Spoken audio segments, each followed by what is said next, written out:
Hello everyone, hope you guys are doing fine today. I want to make a quick video. I had a few messages exchanged with a guy on TikTok. He believes that there are two sunsets if you look from the building in Dubai called Burj Khalifa.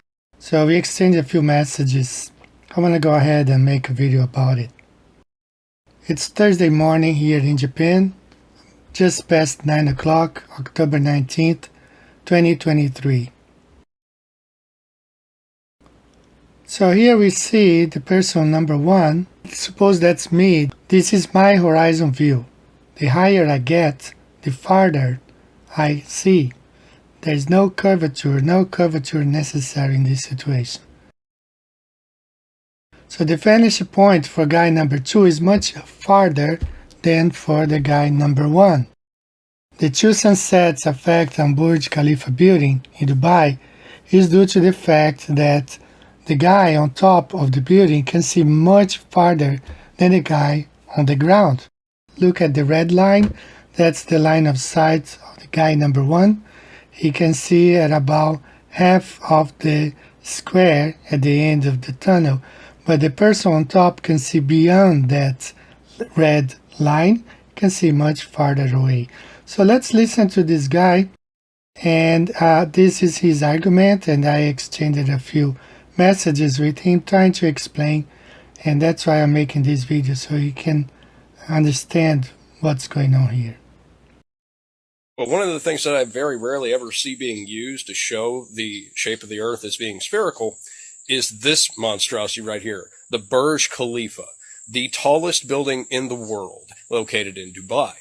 The Burj Khalifa is so tall that you can watch a sunset at the bottom, take an elevator up to the top, to the observation decks up there, and watch it set again. It is so tall that you can watch the sunset multiple times. And there is no way for flat earthers to address this, because if the light was receding at a consistent rate, then the entire building should go dark at the same time. But because the earth is curved, it takes longer, because of the altitude that this thing sits at, to see the sun go beyond the curvature of the earth. So he could not be any more wrong than he is.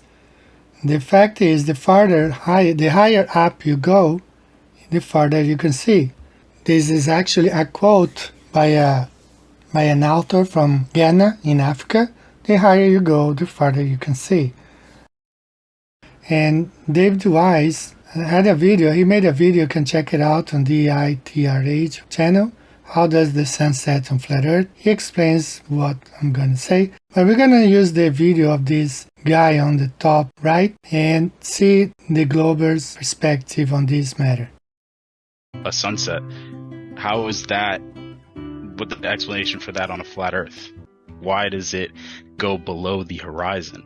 I actually have a video I'd like to share, if that's possible, if I could share a screen.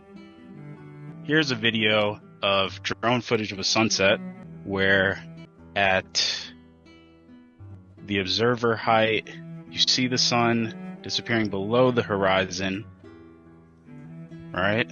And then the drone rises to a higher observer height, and now that same sun is visible, and you get to see it set again below the horizon. So on a flat earth, how would that be explained?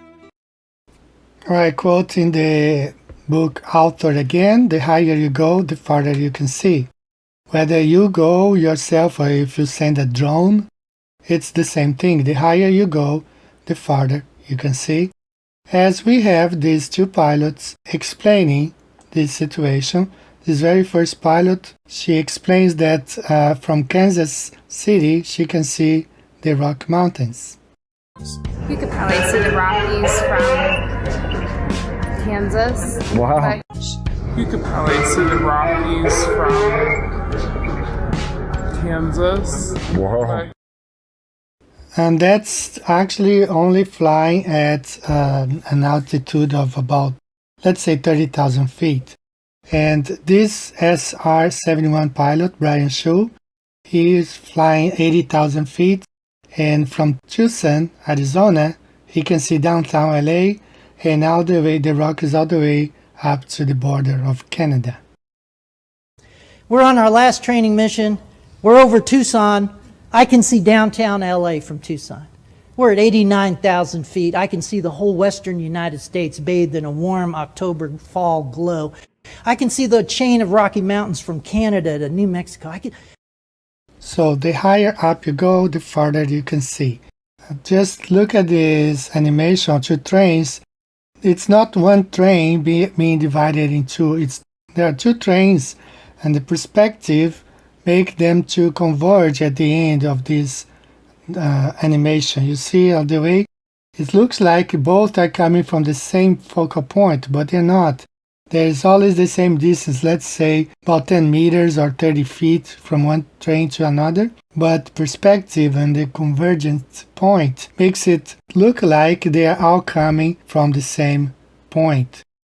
So this is what perspective is all about, and a globe believer seem not to understand that points converge.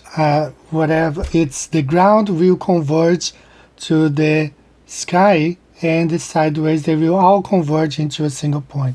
And if you go higher, you're able to see much farther.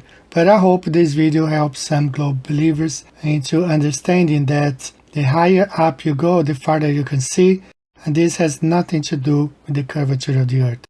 Even Auguste Piccard, when he went up to 125,000 feet, he was able to see the end of the earth, and he said, and I quote, "Looks like a flat disk with an upturned edge." So this is his quote when he went all the way up to 125,000 feet. Earth is not a globe. Large bodies of water will always remain flat and will adapt to the bottom of the container. Hey guys, stop by my store. Support this channel by getting one of the items. You can get any of these interesting items. I have t-shirts, the new Glistens map, and that's the only way to support this channel, since we are shadow banned, prohibited from monetizing or anything like that. So that's the only way you can support our channel. Thanks a lot guys. I'll see you the next time. Stay flat.